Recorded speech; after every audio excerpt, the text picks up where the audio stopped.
Hey everyone, how you doing? This is Amon Green, Green Bay Packers all-time leading rusher, and you're watching Packers Total Access Live, your daily source for Packer content. Go Pack, go!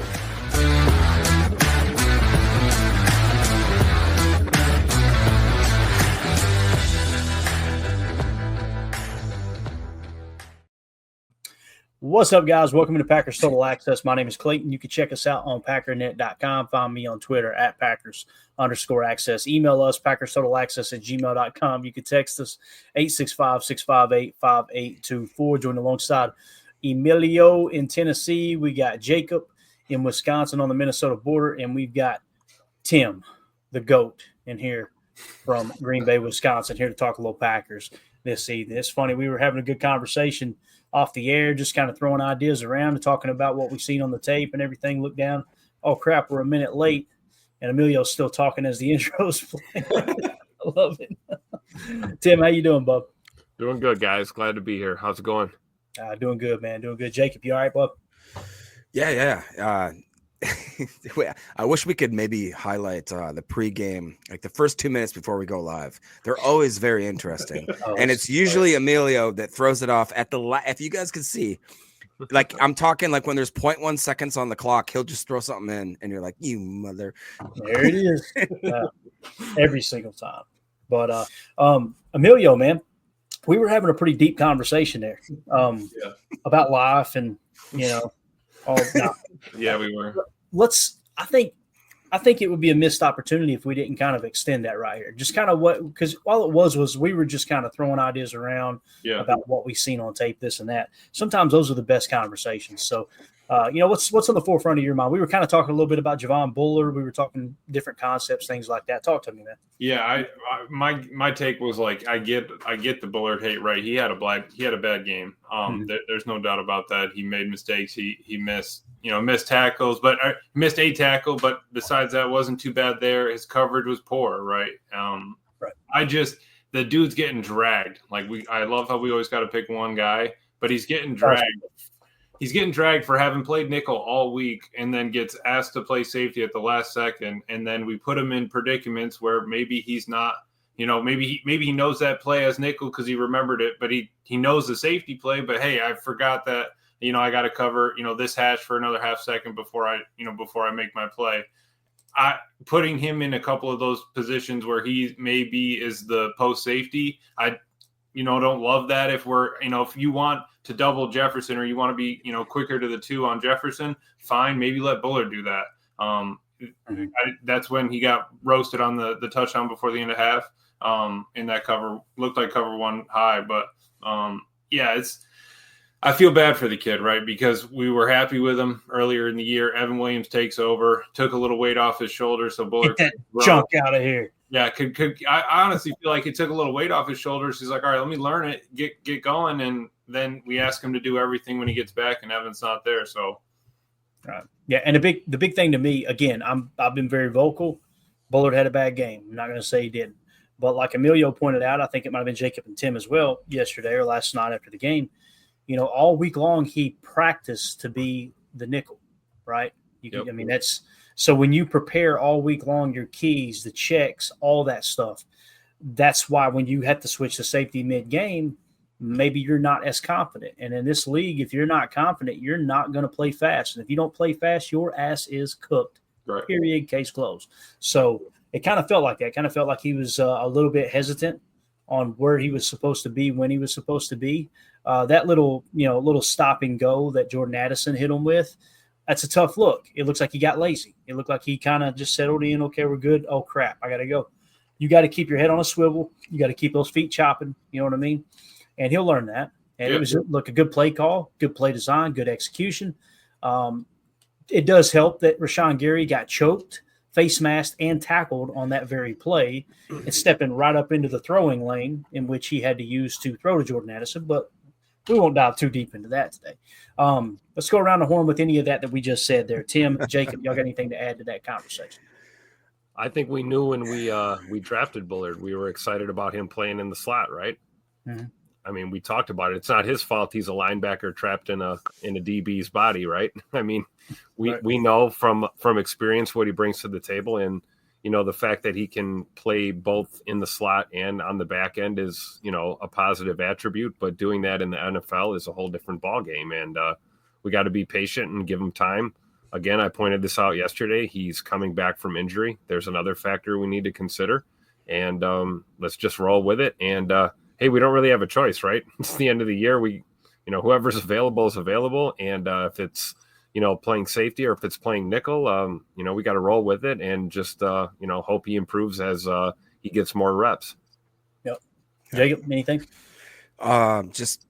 Pretty much Tim hit it, but I will say, obviously, you guys know I was the president of I was his biggest fan, right, coming in, and we do need to give him a little bit of we got to take a step back. The guy is a rookie. Remember how we used to complain? We never give the rookies playing time.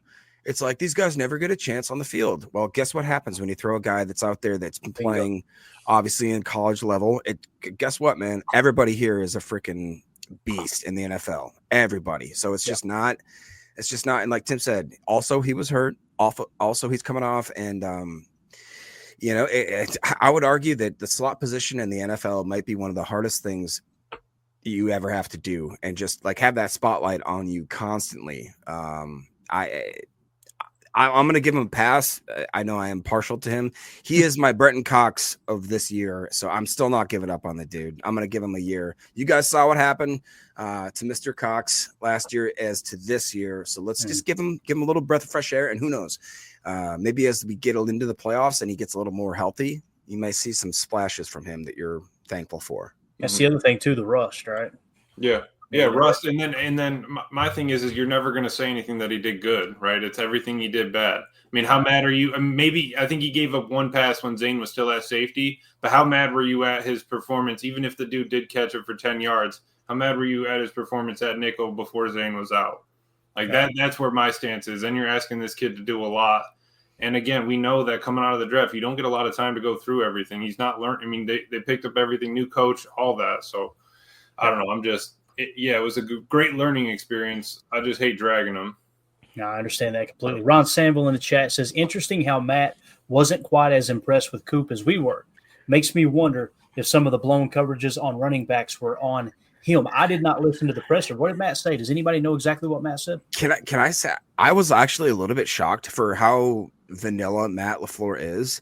I took it a certain way. I don't understand what happened, because to be one of the best prospects that we've ever seen performing, I thought it was a little bit, he was not in a good mood today. Matt LaFleur was not interested in talking to the press. No. So I think maybe that you have to take that with a grain of salt. But I will say that, you guys know, I wanted him to I wanted Matt LaFleur to become Tupac LaFleur, and I saw it happen. And now I'm starting to, I appreciate that. And, but I think that he was a little harsh on him, to be honest. I really do. That's my opinion. And again, I didn't hear it. Emilio, you heard it, right? Harsh on Matt talking about Coop, or not giving him enough flowers, you're saying? Yeah, I think he's giving him a little shade for how explosive he's been. He's been a catalyst to our defense. There was a quote, if I can find it, maybe I can't, but it'll tell you basically what he said word for word. And he kind of said that he made some plays, and then he didn't make some plays, and right, whatever. And I think that's true. And then that's where just whole circle here. Bullard is getting dragged for all of his bad plays, and Cooper is getting praised for all of his good plays, but we never say anything about the vice versa for either of them. Right. That's all I'm trying to say is I loved Coop. I was hype. I was screaming, but the issue is like, hey, he'll make a mistake. He might have filled the gap. He might have cut across, he filled Wilson's gap or something like that, and it messed up the play. I'm really not mad at how Cooper played, but the fact is no one's going to drag him for any of the bad things that he did, but he should be, that's why I think Matt's got to keep him level-headed. Dude, that was your first game playing basically every single snap.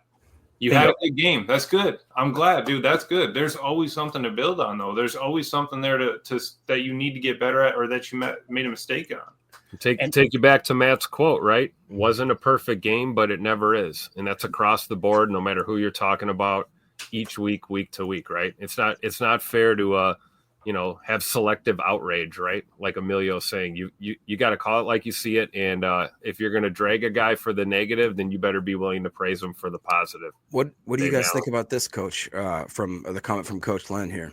Do y'all think Matt LaFleur needs to ease up a bit? He seems a bit uptight this season. Personally, I kind of see it. Like, I see him. I don't know if it's the pressure or whatever, but he just seems a little more like, get off my lawn. And he does not have it. And maybe, it could just be the media. Like, don't get me wrong, guys. If you had to wake up every morning and they're like, what do you think about the way you lost last night? It's like, yeah. And there's some there. We got some good ones. Don't get me wrong. There's a few. They are as unprofessional as they come.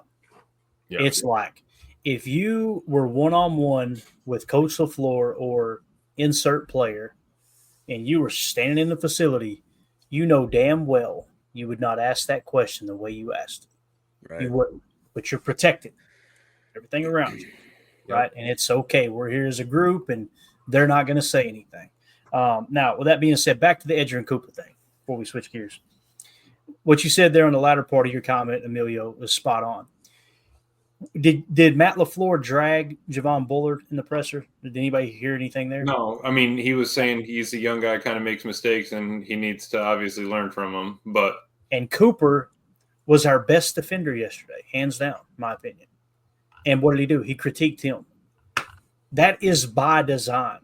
That's called keeping people from reading their press clippings and keeping people from getting in the dumps. That's coaching 101. That's leadership 101. Is you never let a guy get too high, you never let a guy get too low, period. That's the way that works. If you go to Edgerrin Cooper as a rookie and you go, man, imagine if Matt LaFleur had come out and said this, boy, let me tell you, that Cooper might be the best linebacker in the league. Micah Parsons in the making. Like, dude. And guess what Cooper's going to do? As a young kid, we all would have done it. Boys, I got this. And now you ain't hungry anymore. The special ones will stay hungry regardless. Yeah. But as a coach, that's how you've got to attack that. So, and again, I didn't listen to the presser. I don't want to sit there and pretend like I did, just based off of everybody's reaction. Ron said he was hard on him. You guys pretty much told me what you heard. I guarantee you that's the approach there. It really is. And as for Bullard, you got to be more consistent. I don't care if you're a rookie. I don't care if you're a 10th-year vet. But he knows that. The coaching staff knows that, right? The problem I have is when people go on the overly emotional rants on one player as if it's like but you want to piss me off. It's hearing someone say that a football player in the National Football League is trash. Like when I hear that, I go, how do you make it to the National Football League and you're a trash player? And if it's just a figure of speech, okay, cool. But when I hear that word trash, I'm going, boy. And once again, we on this show, if we wouldn't say it to somebody's face, we try not to say it on this show, right? Yep. Because that's called, I'm just going to say it. Bleep it out, earmuff the kids. It's chicken shit's what it is. When you are willing to hide behind a microphone and a computer screen and talk trash about somebody and do it in a personal manner, and you know darn sure you would not say it to their face, I can't respect that. It's okay to point out what they did wrong. That's why when we critique people, it's not that player's trash, get him off the team. I'm tired of him. He's made of glass. He's a dumb football, whatever you want to say, right? What we do is we go, here's the tape. There's where he screwed up. Let's move along. Yep. Right? So criticize the play, not the player. Right. And to Coach's point, I don't think Matt needs to ease up. I honestly think that he's hardened his shell for a reason. I think that, like he was saying in his presser, the difference in a game is razor thin. The difference in this league is razor thin. He knows that. I think that if we want first day Matt, you guys can call him up and see if he'll show up. But we have Tupac for a reason now. I think that this team is young. Sometimes, like when you're coaching a freshman team, you got to be hard on them, right? If you have a set of seniors, you're okay. They know what they're doing. All right, I just need to keep them on the tracks. These guys, I need to get them up into the car, make sure we're good to go. This thing's going down the tracks. Make sure there's no stops, no crosses, nothing. I think that's where he's tightened up a bit, and I'm not mad at it. Yeah, I think Coach Len is onto something. I mean, he does seem very uptight, and it's like for the reasons you just said, Emilio. You got a bus full of kids. You got to manage that whole bus full of kids, right? And you're not driving them to a high school game. You're trying to drive them to New Orleans and bring Lombardi home, so there's a reason that he's probably a little edgy. And I'm with you. I prefer edgy, uptight, pissed off Tupac LaFleur as opposed to, oh, shucks, Matt. I'll take that all day. Yeah. And here's the thing, like in those moments, if you're talking about like the hardened Matt LaFleur, like he's not just going to kiss everybody's rear end. He's not going to be, oh, shucks, Matt LaFleur, like Jacob, we always talked about, right? Yeah. That's fine. What I don't like and where I would disagree personally is when Matt LaFleur is on the sideline showing all that emotion. The screenshot everybody's got of him looking like he's like, you can't do that, man. Come on. Your team is seeing you be overly emotional. And he's corrected himself on that last year. He said, I'm trying to teach Quay, who's an overly emotional guy, right? This was last year. I'm trying to teach Quay to not be overly emotional. I've got to control my emotions. And he gets away from everybody. Nobody's perfect. There's no two ways about that. But, man, that's just you got to practice really preach, right, Clay? You got to be the change you want to see in the world, right? Be that example. And if you're not that as a coach or as a teammate, if you're telling people here's what we are and you're not being it, you're going to lose credibility that fast. So that's the one thing I would say in that regard. But as far as, him coaching the guys up hard, can we be real? Outside of Packer fandom, outside of that locker room, if you were to ask anyone across the league, do you think Matt LaFleur is an alpha? What are they going to say? They're going to say no. Yep. I mean, we've seen it all. It's all year long. People talk about it. You're coaching an alpha. You're an alpha. Why do they say that? Can we be real? It's partly because he's pretty. He's a pretty boy. He's a pretty man. Watch your mouth. You watch your mouth. And listen, I'm going to be real. And there ain't nothing wrong with it. His wife's happy. That's all that matters. But when you spend that much time getting them brows lined up and stuff, that's the byproduct of it. You look good. That's a byproduct. Right? All eyes on me. You look. Oh, no, you didn't. But I'm telling you, man, it's like in business, look at the most successful business owners on the face of the planet and look at how few of them have facial hair, right?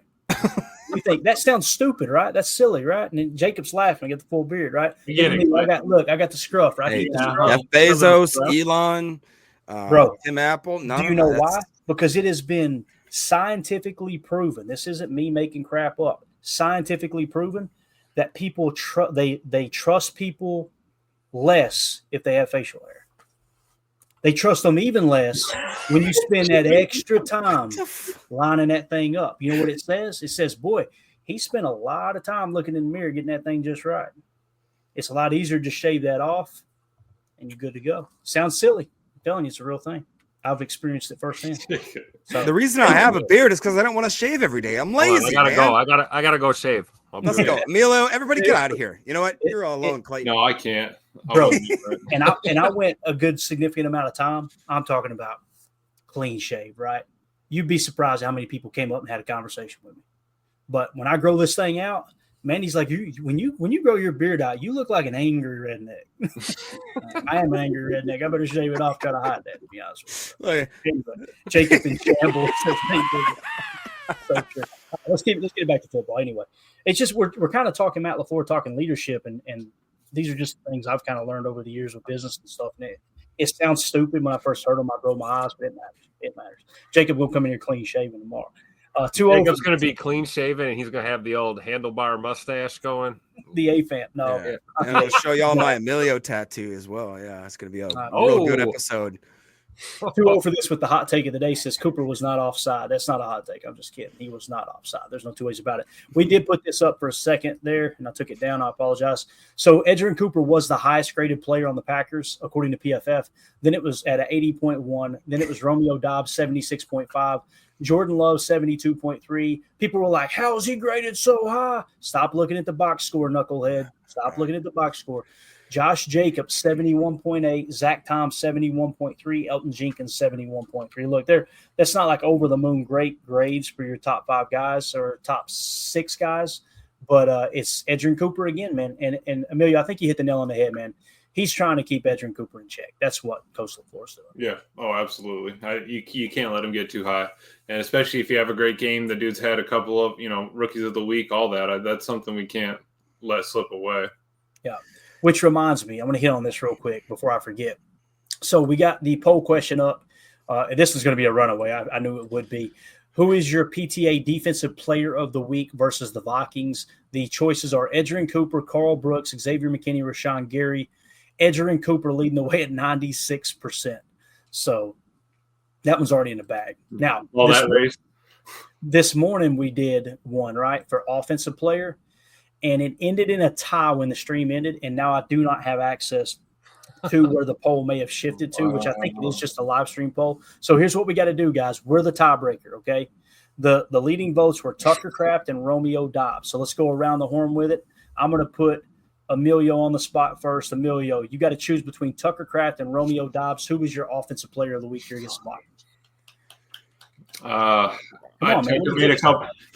Tuck made a couple plays earlier in the game. I think the rally happened because of Dobbs, though.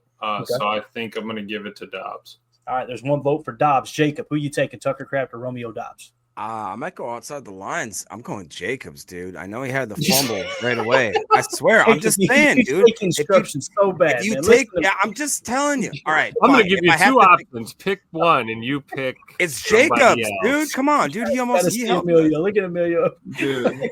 All right. If I have to, I'll go Dobbs. I'll go Dobbs. But no, listen, Jacob. You can vote for Josh Jacobs, but just know the vote doesn't mean anything. You can't vote for him because he has the same name as you. I get it, but come on. That is a little bit. Hey, come on now. Nate Dizzle says, yeah, come on now. All right, Nate. We know where Jacob's burner account is now. So you're going to say Josh Jacobs. So we'll just say Jacob doesn't agree with Tucker. I say Dobbs if I have to between the two Dobbs. Yeah. Okay. So that's both for Dobbs, right? Lord. Tim, I know where you're going with this. My God, man. Who are you going with? There it is. All right. So that's it. Romeo Dobbs is your PTA Offensive Player of the Week. I figured that would be the best way to kind of handle that. We could throw it up on Twitter, but there's probably a lot of Vikings fans posing as Packer fans. I just caught the ball. All right. So the PTA, again, Defensive Player of the Week. I'm about to just go ahead and mark it as done. As like I said, we got 50 votes in already, and Edgerrin Cooper's 96%. It's going to be Edgerrin Cooper. So, all right. Let's go back to the chat real quick. I know we had a few more marked. Let's go rapid fire here. Ron Samble, watching their kicker really makes you appreciate McManus. Boy, oh boy, does it ever, man.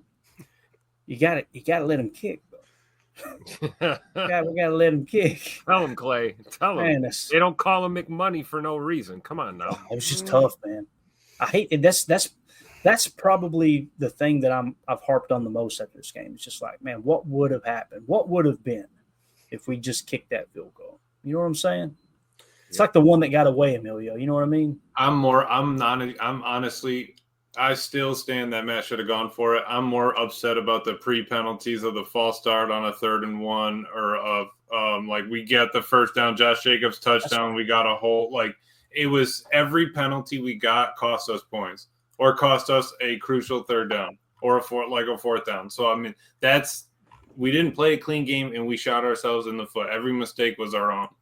It's really what Josh Jacobs, that was his mistake. He knew it. He punched the ground right away. You know that. I mean, what can he do when he does, like you said? Reed punched the ground once he made a mistake.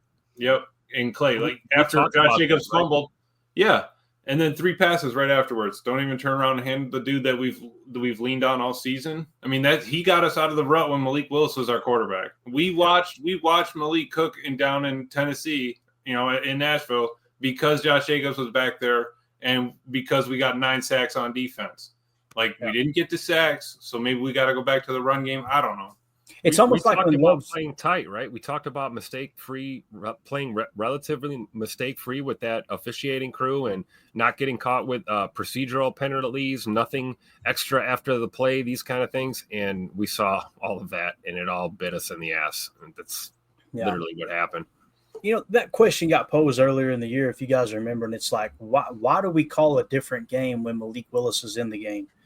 I don't think they've got this special playbook they roll out for Malik Willis, but it just seems like Matt's a little more cautious to throw the ball. Therefore, you're running the ball more consistency. You're sticking with the run, which is crazy because Malik's got a freaking cannon, and the kid can throw the ball. Yeah. So I don't know, man. That 3-play sequence makes chalk talk, and it made my blood boil. It was just, and it wasn't it'd be different if it's like a little spot curl. Hey, let's take 4 yards, move the rock. It was like 12 yards down the field, 18 yards down the field, 16 yards down the field. Let's punt the damn ball. I'm like, what just happened? Right. Yeah. I would have loved to seen a couple curl routes, right? Like something. Get the ball moving. I mean, so like that 3rd and 1 where Josh Jacobs got the first down and Zach Tom got the penalty for lining up not on the line of scrimmage. The next play was the Bow Mountain deep bomb into double coverage. You know what I mean? So like we had the first down, we were good to go. We got 8 yards on it. A mistake that we made put us in a terrible spot. No. And it wasn't like it was a good throw. It was like it was 10 yards over a double coverage. Right. And that's you're giving him bait. If you're going to give any Jordan Love hate talk, you know what I mean? Like give him some bait to actually have a good standing. That'd be the throw. And it's like, Jordan. God. And I really do think he's getting better on not doing that, but we have to own it. What if hindsight, Jacob? What if that was him throwing it away and we just didn't even know it? But what if he didn't and that could be. What if he and maybe, hey, Jordan, let's see a little bit more of that down the line when we took those other sacks that we didn't need to. Right. Get it past the line of scrimmage. Throw that thing to the stands. I mean, I don't care. Yep. I agree. All right. J. Cole in the chat says, I've been thinking about the Ric Flair quote all day. To be the man, woo, you got to beat the man. Actually, it should have been to be the man, you got to beat the man. Yep. Woo. All right. If we are going to be the seventh seed, we got to come ready to play Philly, Detroit, and Minnesota. I love it. I can't remember. Somebody messaged me earlier today, and they were kind of the vibe I got was like they were like, "Oh, can you believe we got to face Philly potentially? Bring it on! Why? Bring it on! You got to face the best team at some point in the playoffs. This whole let's wait a week. Let's wait. No, let's just go. Get battle tested early, right? I agree. So. Is it going to be an uphill battle? Absolutely, it's going to be an uphill battle. But the thought of do you want to play them now or later really doesn't make a hill of beans to me, to be honest with you. But I think you're spot on there, Jay, though. You do, man. The Packers, we came up 2 points short again. Again, we were without 4 starters. All the excuses we could come up with are everywhere, right? But if you want to be considered one of the top teams in the league, you got to win those games. You just do. Let's see here. Joe in the chat. If y'all really want to be mad, just think we played Savage and Ford last year while Zane was sitting. I love it. That's something to think about. And listen, I do want to preface too, Joe, because we've really talked Zane up big time. It is a very small sample size, right? Yeah, totally. Yeah. So I'm not going to be surprised if he, from here on out the rest of his career, he's a mediocre player. But boy, you want to play the hot hand and like Emilio said last night, you don't want to see him lower his head on that special teams play, but at the same time, boy, he looked like a human meat missile. Oh, he stuck him. It was awesome. I mean, he plastered that dude, absolutely. But yeah, it's tough. But you were right. I called it wrong. We were putting Zane Anderson out being hot at the safety position, which helped Bullard in the long run. But then it hurt him because he had to roll back to safety. So, yep, definitely. All right, let's see here. But yeah, as far as Savage and Ford last year, which you guys know how I feel about Rudy Ford, we didn't even play Ford much last year. Is what's crazy, right? We took him. We had Jo sitting out there. Jonathan. We started Jonathan Owens over both Rudy Ford and Zane Anderson, which was to this day still mind-boggling. Yep. J. Cole in the chat. You guys may take this the wrong way. Matt is a great coach, but this year specifically, he has been crumbling under pressure. I agree. Coach Lynn. So crumbling under pressure. Again, I don't know exactly what you mean by that, but it does seem like the more important the game is, the more emotion he shows on the sideline. There's no doubt about that. If that kind of plays into what you're saying there. But I don't think he's crumbled, really. There's been several times that we went down early, and if anything, they fought back, right? We've seen that all year long, too. Yeah, so that's kind of throw that into the same conversation. Nate Dizzle, man, it was such a bummer. Josh Jacobs' highlight reel touchdown was called back on that hold. Another beastly stiff arm, then running through 2 more guys into the end zone. One of my favorite plays. Yeah, it sucked having to leave that out of Chalk Talk, and it was a blatant hold there by Sean Ryan. But we did end up scoring on that same drive, right?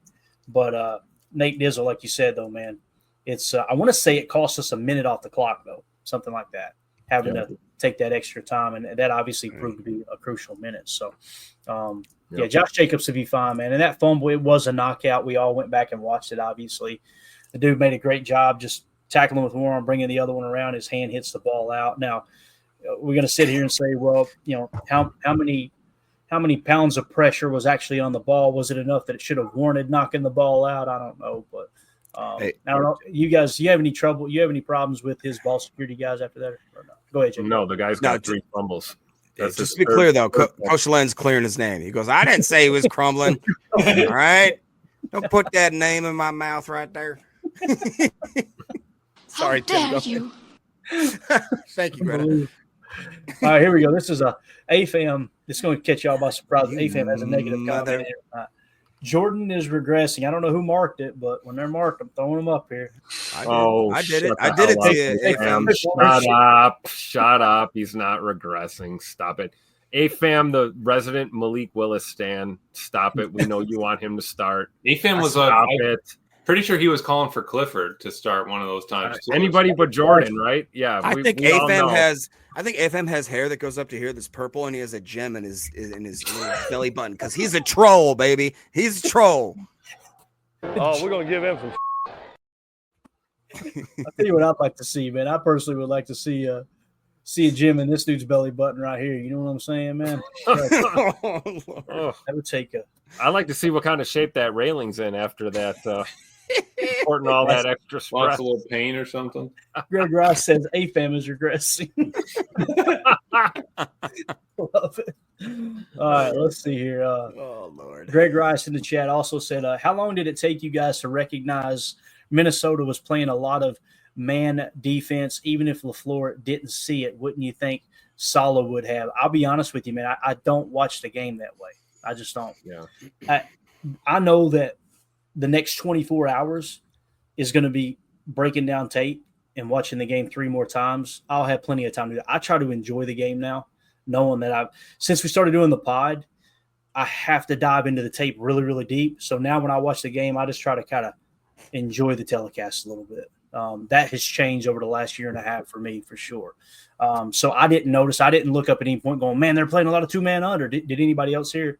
Maybe you did. I definitely did. Because it's hard to tell in a TV copy. You can't see everything that's going especially on. with the sugar pre-snap and, what Minnesota does, especially on the back end. But I did see man coverage. I don't know about a lot of it, but they definitely played man. Speaking of trying to watch do you guys enjoy, I believe it's the Amazon Prime where they highlight the certain blitzer? I kind of like it. Some people I've seen that they don't like it, and I'm like, man, I enjoy that. If there were to progress and I don't want to say AI or whatever, but if there is some sort of cool interactive way where you can be like, oh dude, watch that, I like it because when they highlight the guy and then he doesn't blitz. And he doesn't go. That's most of the time. Yeah. Jacob, that's because you use that X Factor all the time on Madden. You're sitting there all right. I need help with the blitz. Where's this guy coming from? He lights it up in red before he starts coming after him. All right. That's such a cheap shot. You know what? You think God never farted? Unbelievable. All right. So, I think what Greg Rice, what he's kind of hinting at here, though, is did they recognize it early? I guarantee you they did. And the thing about 2-man under, if it's specifically 2-man under, you got 2 safeties over the top and everybody else's man coverage playing underneath leverage. Okay, so you're taking everything away underneath, and then of course you got safeties up top helping you, keep them taking the top off. You got to win your one-on-one matchups, those isolation plays. Aaron Rodgers talked about it a lot back in the day. That was his weakness. When teams would play 2-man under against him, man, he struggled because he hated turning the ball over. He was always trying to protect the football. And when you think about it, hindsight, obviously being 2020, going into this game, you think, what was the big perk of Jordan Love the last 5 games? Guys, he was a top 2 quarterback the last 5 games over that whole span, right? It was him and Josh Allen had separated themselves in EPA, right? So when you look at it from that standpoint, he's protecting the football. So what Minnesota did was, you know what? Let's throw a defense at him that's going to really make him go, crap, I can't throw that ball. I got to be hesitant here, right? I think that's probably what happened. Now, like Aaron said, they asked him, how do you play a team like that? What do? You got to run them out of it. You got to run them out of it with the running game. And, again, go back to the second drive of the game. Deep pass, punt. You kind of played right into their hands. You really did. And with all that being said, you still only lost the game by 2 points. It's just wild. So somebody said it on Twitter earlier. It was like, yeah, you've lost you're 0-5 against those really good teams. You are. But also look at how close those games were. Look at how you stayed in that game with the five of the best teams in the entire league. And you were right there within one score. The Packers are a scary team in the playoffs, is what the guy was saying, basically. Yeah, what was it? All 5 of our losses are an average of like 4 points or something like that. Crazy. 4.5. 4.5 points. Crazy. To Greg's question here, Saleh isn't at the game. Saleh just gives him information during the week. Matt, He's not on the sidelines. No, all Matt said is he's there. He's there, through the week of preparation, and then he sends him home on the weekends. Is all Matt said in the pressers. Wow. And to my knowledge, that hasn't changed. He's a So coach. it's like, Yeah. so they're watching tape earlier in the week. Hey, I like this, and that. Maybe against this coverage, that, and you go from there. He's got Adam. I mean, he's got Steno in his ear. He's actually a consultant, like in Right. the definition Yeah, of the word. Yeah. Defensive consultant, but for the offense is my understanding from the Mhm. offense's perspective. Yep. Yeah. Professor Cakes in the chat said, my coworker's a Cowboys fan, and he told me today, quote, Packers are going to be fine. So you heard it here, folks. The kids are going to be all right. If it was anybody other than a Cowboys fan, I'd say that sounds good, but I don't trust those fans. Well, I meant to ask you if you listened to the GM Shuffle, but I know Lombardi's not on it anymore. But anyway, dude talking on there today was saying, he's like, yeah, you look at the Packers, or you told me at the beginning of the season, Sam Darnold or Vikings are going to be playing for the NFC North and the first seed in Week 18 against the Lions. That that the Cowboys aren't in the playoffs. San Francisco didn't make the playoffs. Like your good teams are the Packers, Vikings, and Lions. He goes, I wouldn't have believed you. You're telling me Sam Darnold took the Vikings to, this season is crazy. So, I mean, the fact that I feel like we're consistently getting better if we're looking at it as a by-year standpoint of this young team gradually getting better. I'm not mad at their approach. I mean, at some point you're going to have hiccups. I like the fact, I just checked my my schedule here. Our longest losing streak is 1 game. We have not lost 2 in a row. 2 in a And row. we lost 2 in a row last year, I'm pretty sure, Tim. So that's knocked one off the belt there. We didn't, Yep. That's very true. So I think we're just fine. Yeah, 2-0 for this says, I've never met a Cowboys fan I actually trust. And Chris N says, Clayton, we are keeping our heads high, classy, like 100. Hey, amen, man. Amen. And again, it's just you gotta put things into perspective. You really do. And that's why I like to talk about this stuff during the week. And then after the game, when people overreact. Are you seeing that, Tim? Are you laughing at that? Put it on the screen. And Arnold looks like a Lego police officer. Oh, we're gonna give him some. Photoshop. That's completely true. Okay, back to business. Sorry. I don't even remember what I was What I saying. get for looking at the chat. I'm I look so at the sorry. chat one time. Yeah, Jacob back. Here he is. Appreciate you. Thanks for giving him Tim's back. fault. I watched Tim react to it. I had to put it on. Jacob was like, oh, that's funny. Oh, Tim reacted. Put it on the screen. Seriously. Give me a reason. Oh, man. Oh, What is my this? goodness. Darnold looks like Hopper from Stranger Things. I don't even know who that is. That must be bad, though. I got let's- some advice for y'all. Take 2 weeks off, then quit. Demetrius getting it back on topic here as the dogs are going crazy. They must like Legos. Yeah. All done there. I'm just every time they bark, I'm thinking, is somebody coming in? And then I'm waiting to hear somebody go, get them off of me, get them off of me. Somebody down there. Demetrius says it'll be sweet for the Packers to get revenge against the Eagles. Amen to that. You guys take it a second. I'm gonna close the store. You're good. Yeah, no, that's awesome. Awesome, right? Nothing like a test, right? We talk about how hard the road would be in the playoffs, right? Having to go to Philly, having to go to Detroit, possibly Minnesota. You beat teams like that. How are you not going to win the Super Bowl, right? I mean, you're going to have an uphill battle. I'm looking forward to a revenge game against Philly. I don't know what you guys think. 100%. Yep. And I think it's going to be very fitting. I think I saw some tweet also that, like, if the Packers are now to get to the Mecca, the Super Bowl, right, is that we're going to have to beat all the people that basically we've lost to this year. Let's go. Already. That's like Rocky 2, bro. Let's go. Rocky 3, Rocky 4. Let's go. You keep setting them up, I'm going to knock them down. Give me Clubber Lang. Give me the old guy. My favorite Rocky 4, by the way, just real quick. Come on. Russia. Let's go.